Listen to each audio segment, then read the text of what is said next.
ಇತ್ತ ವಿಜಯಪುರ ಜಿಲ್ಲೆಗೂ corona ಉಪತಳಿ JN1 ಕಾಲಿಟ್ಟಿದೆ. ವಿಜಯಪುರ ಮೂಲದ ವ್ಯಕ್ತಿಗೆ ಬೆಂಗಳೂರಿನಲ್ಲಿ JN1 ಉಪತಳಿ ಇರುವಂತದ್ದು ದೃಢವಾಗಿದೆ. ನಿಡಗುಂದಿ ಮೂಲದ 40 ವರ್ಷದ ವ್ಯಕ್ತಿಗೆ ಕೋವಿಡ್ ಪಾಸಿಟಿವ್ ಆಗಿತ್ತು. ಇದಾದ ಬಳಿಕ ಜೀನೋಮ್ ಸೀಕ್ವೆನ್ಸಿಂಗ್ ನಡೆಸಿದಂತಹ ಸಂದರ್ಭದಲ್ಲಿ JN1 ಇರುವಂತದ್ದು ಪತ್ತೆಯಾಗಿದೆ. ಬೆಂಗಳೂರಿಗೆ ಹೃದಯ ಚಿಕಿತ್ಸೆಗೆ ಅಂತ ಬಂದಿರುವಂತಹ ವ್ಯಕ್ತಿಗೆ ಈ ಸೋಂಕು ತಗುಲಿತ್ತು. ಡಿಸೆಂಬರ್ 25ರಂದು ಬೆಂಗಳೂರಿನ ಜಯದೇವ ಆಸ್ಪತ್ರೆಗೆ ವ್ಯಕ್ತಿ ತಪಾಸಣೆಗೆ ಅಂತ ಬಂದಿದ್ರು, ಹೃದಯ ಚಿಕಿತ್ಸೆಗೆ ಅಂತ ಬಂದಿದ್ರು. ಆದರೆ ಕೊರೋನಾ ಪಾಸಿಟಿವ್ ಆಗಿ ವಾಪಸ್ ತೆರಳುತ್ತಾರೆ. ಅದಾದ ಬಳಿಕ ಸೋಂಕು ದೃಢಪಟ್ಟ ಹಿನ್ನೆಲೆಯಲ್ಲಿ ಆತನ ಸ್ಯಾಂಪಲ್ ಕೂಡ ಸಂಗ್ರಹಣೆ ಮಾಡಲಾಗಿತ್ತು. ಸ್ಯಾಂಪಲ್ ಸಂಗ್ರಹಣೆ ಮಾಡಿ ಅದನ್ನು ಜೀನೋಮ್ ಸೀಕ್ವೆನ್ಸಿಂಗ್ ಮಾಡಿಸಿದಂತಹ ಸಂದರ್ಭದಲ್ಲಿ ಆತನಿಗೆ JN1 ಉಪತಳಿ ಇರುವಂಥದ್ದು ಪತ್ತೆಯಾಗಿದೆ.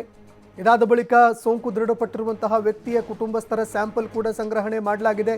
ಅವರಿಗೂ ಸೋಂಕು ತಗುಲಿದೆಯಾ ಅನ್ನುವಂಥದ್ದನ್ನು ತಪಾಸಣೆ ಮಾಡಲಾಗ್ತಾ ಇದೆ. ನಿಡಗುಂದಿ ಪಟ್ಟಣದಲ್ಲಿ ಇರುವಂತಹ ಕುಟುಂಬಸ್ಥರಿಗೆ ಹೋಮ್ ಐಸೋಲೇಷನ್ ಕೂಡ ಮಾಡಲಾಗಿದೆ. ಇನ್ನು ಜಿಲ್ಲೆಯಲ್ಲಿ ಕಟ್ಟುನಿಟ್ಟಿನ ಕ್ರಮಕ್ಕೆ ಕೂಡ ಆರೋಗ್ಯ ಇಲಾಖೆ ಮುಂದಾಗಿದೆ. ಯಾವಾಗ JN1 ಒಮಿಕ್ರಾನ್ ಉಪತಳಿ ಪತ್ತೆಯಾಯಿತು, ಇದಾದ ಬಳಿಕ ತಪಾಸಣೆಗಳನ್ನು ಕೂಡ ಹೆಚ್ಚಳ ಮಾಡಲಾಗಿದೆ. ಅದೇ ರೀತಿಯಾಗಿ ಯಾರ್ಯಾರ ಜೊತೆಯಲ್ಲಿ ಆ ವ್ಯಕ್ತಿ ಅವರ ಕುಟುಂಬಸ್ಥರು ಸಂಪರ್ಕವನ್ನು ಹೊಂದಿದ್ರು ಅವರನ್ನು ಕೂಡ ತಪಾಸಣೆಗೆ ಒಳಪಡಿಸುವಂತಹ ಕೆಲಸವನ್ನು ಮಾಡಲಾಗ್ತಾ ಇದೆ.